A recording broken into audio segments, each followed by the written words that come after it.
जय श्री कृष्ण, राधे राधे, श्री हरिदास। और अब आते हैं हम दूसरे टॉपिक पे। बहुत सारे लोग जो हैं सभी जानते हैं कि हम सब लड्डू गोपाल को सभी बहुत प्यार करें और सबके भाव बहुत श्रेष्ठ है। मैं किसी के भाव को कोई भी हर्ट नहीं करना चाहती। मेरा सिर्फ और सिर्फ इतना कहना है कि हम जो भी कार्य करें उसमें हम उसको पूर्ण रूप से सही करने की कोशिश करें।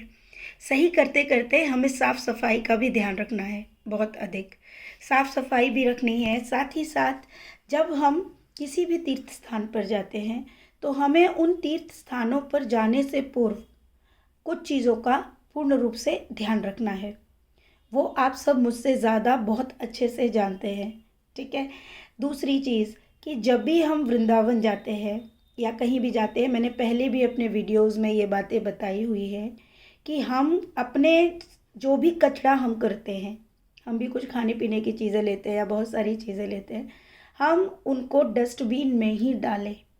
लेकिन हम ऐसा नहीं करते हैं, तो इस बात का ये बहुत गलत संदेश लोगों तक जा रहा है।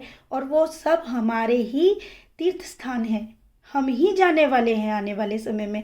अगर एक एक व्यक्ति भी अपनी जिम्मेदारी समझेगा और ऐसे वीडियोस उन तक पहुंचेंगे तो मुझे लगता है कि कुछ भी गलत नहीं होगा। क्योंकि आप कितनी भी स्वच्छता रखिए, उसमें हर व्यक्ति का योगदान होने पर ही वो चीज़ उच्चतम शिखर तक जाती है। अगर सिर्फ हम ये सोचें कि वहाँ के सफाई कर्मी या वहाँ के व्यक्ति ही करेंगे, नहीं, ये गलत है। हमको स्वयं में भी उसमें अपनी भागीदारी दिखानी होगी।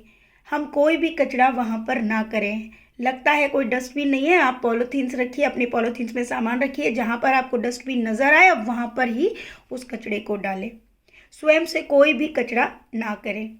हम जब भी मंदिरों में जाते हैं, देखिए बांके बिहारी मंदिर में भी आप सब जाते हैं, इतनी सारी चप्पलें बाहर रखी होती है। मैं तो हमेशा से ही कहती आई हूँ कि ब्रिज में चप्पलों का त्याग करिए। आप ब्रिज में बिल्कुल चप्पल ना पहने, घर से ही मत पहनो। चोरी की भी टेंशन खत्म, लादने का भी टेंशन खत्म। क्योंकि नंगे पैर चलने के तो कितने साइंटिफिक फ़ायदे भी हैं। अब लोग कहेंगे कि भैया रास्ते में बहुत सारी जगह जाना होता है, वॉशरूम्स में जाना होता है। देखिए आजकल वॉशरूम्स भी ऐसे हो गए, वहाँ पे चप्पलें भी उपलब्ध होती है वॉशरूम जाने के लिए। आप हाथ पैर मुंह सब धो के, बहुत अच्छे अच्छे वॉशरूम्स भी उपलब्ध करा दिए हैं गवर्नमेंट ने, तो आप वहाँ पर भी इस्तेमाल जो है कर सकते हैं चप्पलों का।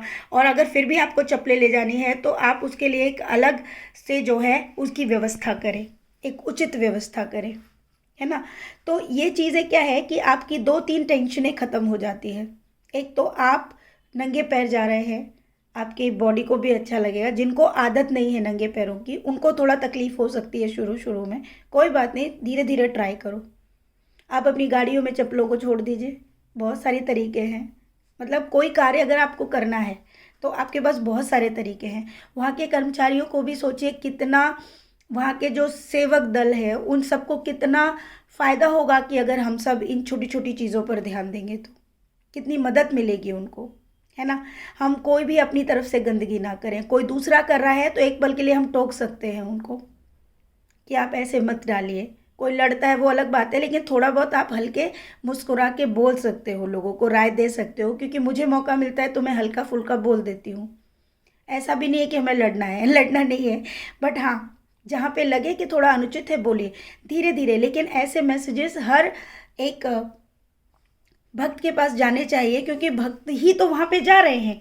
अब बहुत से भक्त नहीं है, सिर्फ ऐसे ही जा रहे हैं। लेकिन जब वो 10 लोगों को या 20% या 30% या 50% लोगों को ऐसा करते देखेंगे तो उनकी सोच में भी बदलाव आएगा। और ये बदलाव की शुरुआत जो है कहीं ना कहीं से तो करनी होगी, तो हम स्वयं से करते हैं, है ना। तो ये चीज़ें बहुत ज़रूरी हैं। जब जब स्वच्छता ही हो जाएगी चारों तरफ तो देखिए कहीं भी कोई गंदगी नज़र नहीं आएगी। तो इस तरह के वीडियोस को ज़रूर सब तक पहुंचाएं। और कम से कम, हम ज़्यादा नहीं, दुनिया के या जहाँ भी हम जाते हैं